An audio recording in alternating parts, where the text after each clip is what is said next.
ప్రత్యేకంగా చెప్పాలంటే ఈ జమ్మి చెట్టు అలాగే పాలపిట్టను చూడడం అనే సాంప్రదాయం ఎప్పటి నుంచి కొనసాగి వస్తుంది? అది చూడడం వల్ల ఏం జరుగుతుందండి?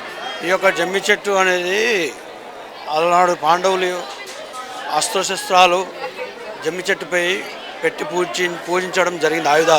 ఆయుధ పూజ అంటారు దాన్ని. దాంతో ఆ ఆయుధ పూజ చేసుకొని యుద్ధానికి బయలుదేరారు.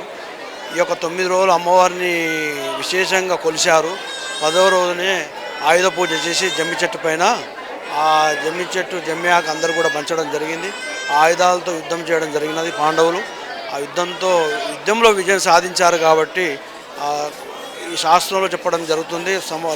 వేల సంవత్సరాల క్రితం నుంచి ఈ యొక్క మనకు ఈ ఆయుధ పూజ అనేది అలవాటు ఉంది. అలాగే స్వామీజీ గారు ఎప్పటి నుంచో సాంప్రదాయంగా వస్తుంది ఇది. వాహనాలకు పూజ చేయడం అలాగే ఒడిబియ్యం అనేది తీసుకొస్తుంటారు. ఈ సాంప్రదాయం కూడా ఏదైనా సైంటిఫిక్ రీజన్ ఉందా? ఏంటి దీని ప్రత్యేకత? ఆయుధ పూజ అంటే మనం కొత్త కారు కొంటే దృష్టి దోషం ఉంటుంది కాబట్టి మనం ప్రత్యేకంగా ఆయుధ పూజ చేసి మన హైందవ ధర్మ ప్రకారం హిందూ ధర్మ ప్రకారం వాహనాలకు కూడా ఎటువంటి యాక్సిడెంట్లు కాకుండా మంచిగా నడవాలని కాన్సెప్ట్తో మంచి ఉద్దేశంతో ఈ యొక్క ఆయుధ పూజలు చేస్తారు.